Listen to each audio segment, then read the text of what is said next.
Hey everyone, welcome to my channel. Can you focus on me? Baby, can you focus on me? Hands in the stove, how the faucet's running and I keep looking at you.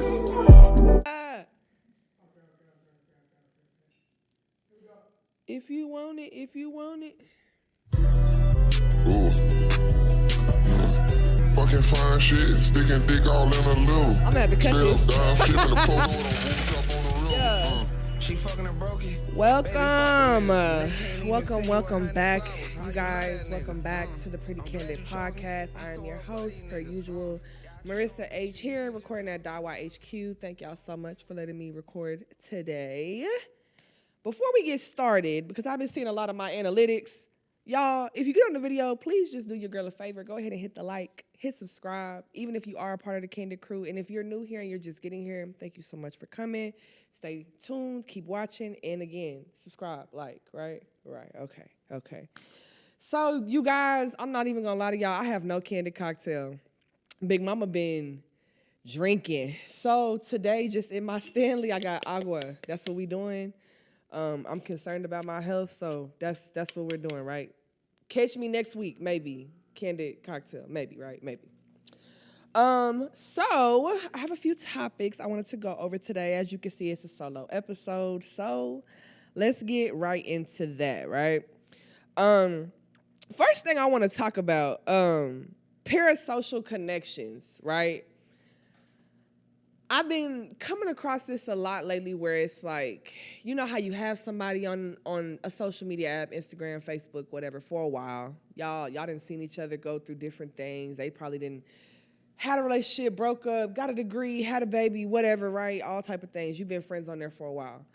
However, that's great, right? You don't fucking know them, okay? I've been coming across a lot of... I've been coming across a lot of different situations where, like, it feels like people who I know that I strictly only know of you from the internet, from social media, you feel like we gang, right? We are not. I definitely believe in, like, oh, we can shoot the shit, we could be cool. If I see you, hey, you see me, hey, you know, like, whatever. But the whole, like, going as far as to try to insert yourself in people's lives, that's some scary shit, okay? I want y'all to quit doing that. I'm going to say, okay, I had a situation here recently, right? This person, I've probably been having them on social media, like, a solid 8 years, right? I done seen them have kids. They done seen me have a kid, like, all type of shit, right? And I get that. I love the support. Let me say that first. I love the support. I love all of that. However... if you see me out at a function and I say, hey, what's up? And you say, hey, what's up? And we have a little chitter chatter and then that's it. You know what I'm saying? It's not like, we're not best friends. We're not cousins. We're not, you know what I'm saying? Just keep it real cool, copacetic. Yourself, y'all, please quit doing that. If you know somebody off social media, I feel like it's cool to be friendly, especially if you see them out. Like, in my city, it's kind of small, and the black community is even smaller, so I get that, right? But, like, really understand this even more. You don't know nobody's business off what they post. You don't fucking know them off of what they post or anything that they share online. Number one, y'all know how that go. With the internet, people share what they want to share, show what they want to show, right? So, like... damn, how you know you didn't walk up on me at the bar and like, bitch, I was just crying in the car 20 minutes ago. But you don't know that because I didn't post. You know what I'm saying? Like, check the temperature with people and kind of know, like, the difference between, oh, like, I'm doing a little bit too much versus, like, you know, like, it's cool to have friends on social media. Sometimes that does go into a friendship. Sometimes it does go into, like, a partnership, anything, something like that. But that's not always the case, okay? Read the goddamn room. Okay, you don't know those people. I had to get that off my chest. I've been wanting to say that, as y'all can see. The next topic, normalize telling people that they suck or that they're a loser and cussing them out. And I know you like, damn, you was just on here a couple weeks ago talking about love and light and everything's right and grace. I was, and two things can be true at once. My biggest thing be, why you didn't cuss them out? And I know you thinking like, oh, I'm better than that. I'm this, I'm that. No, but guess what? You stifling yourself because you really do want to cuss them out. When people have you fucked up, I have this thing about you could kind of measure it. Like, is it cuss outable? Is it I'm gonna let it slide? You know what I'm saying? I believe in a good cuss out, right? The reason why I say that is.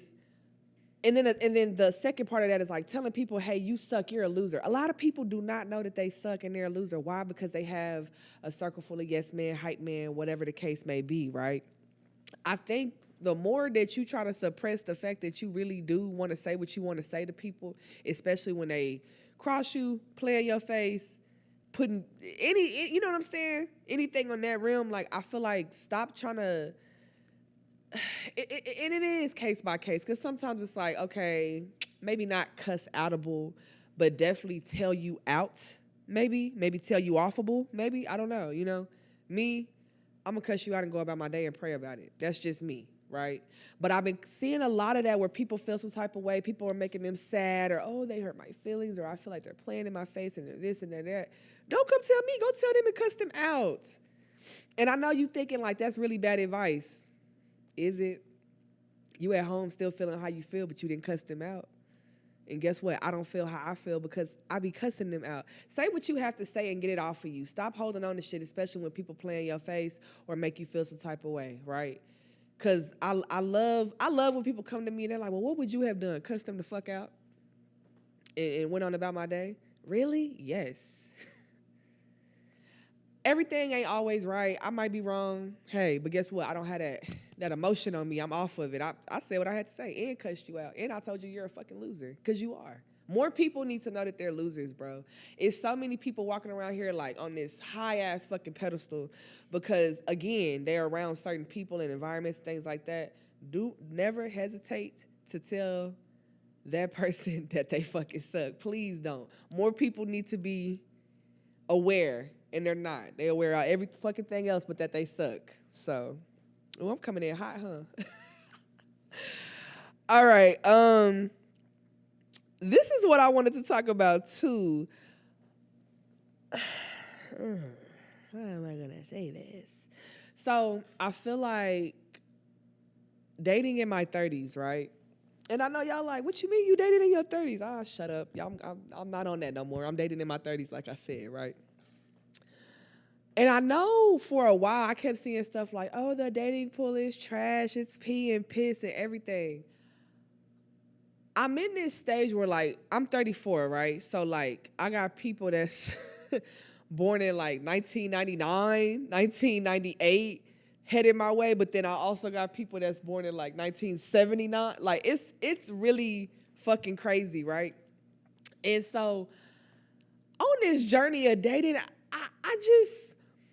You know, I'm, y'all know I'm never speechless. I kind of don't know what to say. It's almost like one of those things where I feel like as a woman, you have this one era where you're like, you know, I'm going to date intentionally and I'm going to like focus on me still, right? But I'm going to like date intentionally. I know what I want. I know what I don't want. I know like my non-negotiables. I know what I see from my future and all that should align with the person that I meet, right?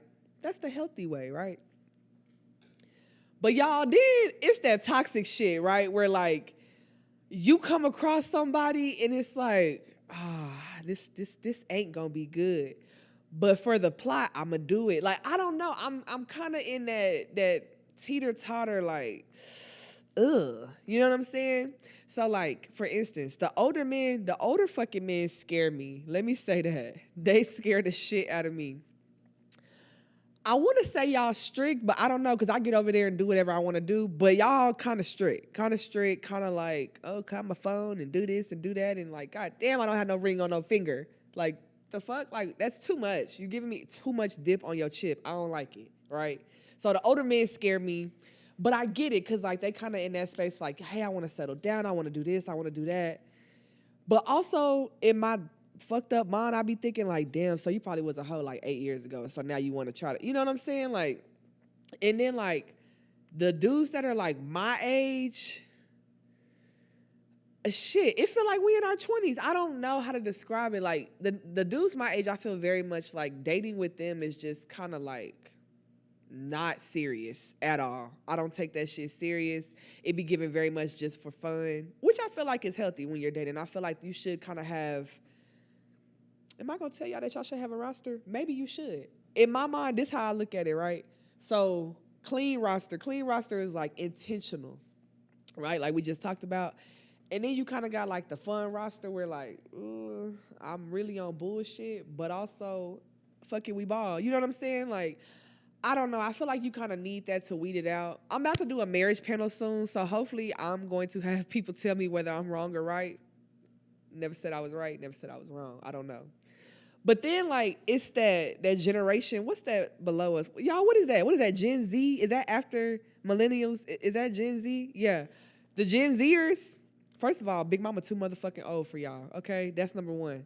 Number two, also, why the fuck? Like, and then this is shit I don't like too with the little Gen Z crew, the younger dudes, when like they trying to approach me or we're dating or we whatever.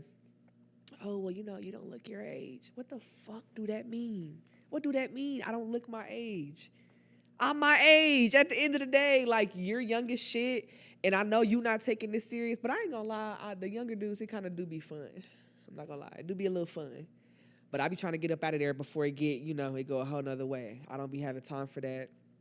Y'all be having shiesties on this shit. It be kind of scary. Sometimes, not all the time. But yeah, dating in 30s it's some wild shit. But you know what I will say though, it does have me have like moments of clarity where I'm like, I'm out here on, I'm playing. I'm not taking this serious. I'm wrong. But then I have other moments where like, I guess you could say like now I have like identifying moments, right? So like for instance, I went on this date the other day and I'm like, you know what? Around fall, when them leaves fall, we might still be, but then it'd be other times where I'm like, ugh, we not gonna make it to the 4th of July. Like I'm really lying. We don't even be making it to the next week, y'all. I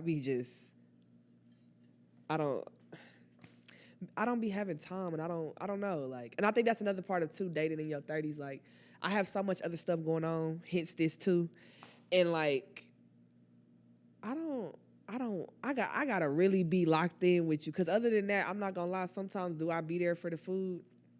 Damn, I probably shouldn't say that on here. Well, I'm honest. Fuck it. Yeah, sometimes I do. I be there for the food and convo.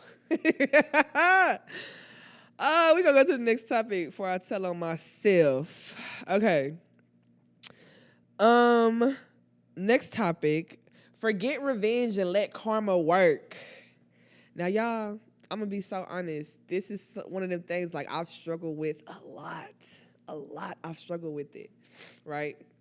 So kind of piggybacking off what we were talking about earlier, people playing in your face, doing you wrong, betraying you, whatever the case is, right? Friend, foe, family, lover, it don't matter. I think a lot of times in situations like that, your first instinct is, of course, like, hey, I'm hurt, I'm sad, I'm whatever that emotion is, right? And then maybe either immediately after that or sometime after that, you begin to have this thing of like, I want to feel my get back. I want to feel like I got even. I want to feel like I got my revenge, right? Totally understandable. I feel like everybody's entitled to that feeling. I feel like everybody has been there and have had that feeling, right? But here's the difference. So I think that a lot of times people forget just how like life works, right? And I feel like a lot of times, I've heard people say, hey, I feel like when the people who owe me something, right, or I owe them get back, nothing bad is happening to them. Like nothing's bad is happening. They do all this bad, all this wrong, and nothing happens to them, right? The thing is, like, every dog really do have their day, right? So if you don't get to see it or you don't know about it, really, that's great, right? But you can't be like wanting revenge. You know what I'm saying? I feel like if you do act on wanting revenge and you actually do it, a lot of times you end up harming yourself. You end up in situations that are not so, And so a lot of times it pays to just let stuff play out. I am Mrs. Let It Play Out. I believe in letting stuff play out only for the fact of like, I can't control the situation already because obviously you didn't win and did whatever you did or said whatever you said. So I can't even control that. What do I look like trying to then control like how I'm gonna make you feel how I felt in return? You know what I mean? So that's one part of it. The second part is I do think that karma is a real thing. I've actually seen it. I've actually gotten karma. I've seen people get that karma. One major thing that I do want to say is please know the difference between like studying, trying to see if somebody got it, and just letting it happen. A lot of times when I've been in situations where somebody then did something to me, I get to see it play out because I took my hands off of it. I didn't have nothing to say. I didn't have nothing to do. I kind of just let it go. Now, I'm not saying this to make you feel like if you want revenge, you are wrong, but I am saying that I think there's a healthier way to go about it, right? Literally let karma work. Let things that shuffle of cards, let them get dealt out before you start. You know what I'm saying? Because a lot of times too, I think people don't account for this.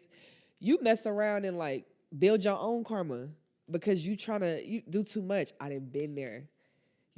Yo, big sister, I'm telling you, like, just let things pan out. Don't be so gung ho to be like, yeah, I'm gonna get them. I'm gonna get my get back. The get back sweet. The lick. I see so many posts like that. I'm always get my get back and lick back, and then little do you know that cycle still continues some type of way with karma, and then you gonna roll into it, and not the good one, not the good karma. You know what I'm saying? So I want to say that out there because it's a lot going on in the world. It's a lot of trifling shit, trifling people. So never, and I think the most important thing to know too is you never supposed to let nobody turn you and your thoughts and your morals and how you handle yourself around just because they wronged you. It's easier said than done. I totally get that. I didn't been there too many times, y'all. So I promise though, always look at it from the angle of I'm gonna have better, get better, do better. And so I'm gonna let this go for now. Karma gonna work. I'm not gonna worry about it. Take your hands off of it. Literally. Y'all, please do not be trying to seek revenge. And I'm not gonna lie, especially like no shade, the summer coming up. Bitch, we got shit to do. Okay? We got things to do, people to see, places to go. You wanna be locked up? No? Okay. So how about that? Just let the karma work, right? Right. Speaking of the summer, right? I wanted to talk about summer 26. So I don't know about y'all. I feel like summer 26 is finna be like possibly epic. I don't know, y'all. Lately, I've been listening to like throwback shit. I never do that. I'm definitely one of the girlies where I push it in rotation for a long time and then I'm on to the next new joint, new song, whatever, right? And I've been catching myself, I'm listening to a lot of like old ass music, like from like 2016, 2015, 2014, right? And it just feels very nostalgic to me, right? So this summer, I feel like, I don't know, I feel like a gleam of just everything is gonna go right and it's gonna be so much to happen and so much is gonna come of it and things like that. And so this summer too, one thing I wanted to put out there is I am looking to I think this summer I definitely want to travel more. I want to travel more. I definitely want to connect to the community more. That's one of my biggest things. So if you're watching this and you're connected somehow, somewhere into the community or want to get in my inbox, babe, let's talk. But no, this summer I'm looking forward to it. I think another thing too is like this is my first summer where like full summer where I haven't had to worry about like school. I haven't had to worry about like, and I think I've said this in the past, like being sick or anything like that. I'm out here, I'm finally single. You know what I'm saying? Like it's a lot going on. And I'm just very excited for the summer. So if you are watching this, please drop me what you have planned for the summer. Get in the comments. Tell me what your summer plans are, right? To close out the pod, I know it's a short episode, I know. But I wanted to bring this last topic up. And because I'm around a lot of entrepreneurs, a lot of business people, a lot of business owners, media, all of that, right? And I think that especially with a heart like mine, like me, I'm one of those, I want to help, I want to give. If I can, I want to. If I'm able to, I will, right? Especially when it comes to my peers, right? I feel like it's very important to know the difference between you working with somebody or you having like you have like the same mindset or like work like maybe like work ethic as somebody else versus they're opportunists. The reason I say that is I think a lot of times, especially here in Austin, you can have a certain either hype about what you do, whatever it is, music, shit, podcasting, modeling, whatever. You could be selling plates, right? And I think that it's a lot of times where like people try to work together or come into community and it's really just an opportunist grab, right? So I think that a lot of it kind of stems from like just hoping that like your discernment is not like, oh, well, I think that they mean well, you know. And the reason I'm saying this is I've been there. If y'all watch my last story time, y'all see I've been there. But I think that we are in a season of where people feel like I want to be on the up and up. I want to be known. I want to be seen. The visibility, I want it to be high. I want people to know who I am and who I know and things like that. And that's something I pay attention to. Some people don't. Some people look at it like, oh, you know, hey, everybody comes across it cool. But one thing I'm really big on is I feel like I want to come across people like we have the same, like we're the same in some type of way. So maybe not exact, but as far as like the mission we're trying to complete, we are. And I feel like a lot of times our opportunists, when you come across them, that mask, at first it's kind of hard to decipher between, right? Because nobody wants to go out into the world, especially like as an entrepreneur or anything, and feel like, oh, everybody's out to get me. I got to be so on game. I got to be so on guard about everything. Like nobody wants to look at it like that. But I think that I be seeing certain stuff with people working together and things like that, and I just be looking like that's not even, the compatibility is not even there. That's the opportunity grab. And the thing about an opportunist is soon as the opportunity lands, they're gone. And so you didn't pour it into or shown and did all of these things for somebody who is then literally draining you of your resources, draining you of your energy, whatever the case may be, and then they on to the next. But you trying to still kind of, recuperate. And I have a lot of people ask me like, oh, why don't you collab and why don't you do this and do that? It really got to feel right. And I think that's the part I wanted to bring up lastly is knowing if the vibe is right. And I don't mean the vibe just between y'all. Like, it got to be all inclusive. Like the project, y'all's energy together, how y'all are when y'all working together. Like all of that has to be tied in. And I think sometimes we get, well, not me. I think sometimes people look at the big picture like, okay, we working together and your audience and my audience or my people and your people and we can have this happen and whatever the case is. But also, do it really make sense? No. And 9 times out of 10, when it is an opportunist, you going to feel that. The shit's not going to equal up. It's not going to make sense. It's not. You can give people the benefit of the doubt, but have your damn eyes open, paying attention. Because I feel like that's been a big thing I've been seeing a lot lately. Like, people want to be on the up and up. They want to feel like, oh, I'm with the who's who and all of that. And then they're draining y'all of y'all resources. And sometimes even popping out with some shit kind of in similarity to what you got going on. Like, the shit is wild, y'all. The shit is wild. But, y'all, we have got to the end. If you got here, please hit that like, subscribe. Thank y'all so much for tuning in today. I appreciate y'all. I will be back next week. See y'all. Bye. Hush, Lush, Ludacris. Yeah, man. What's it? Focus.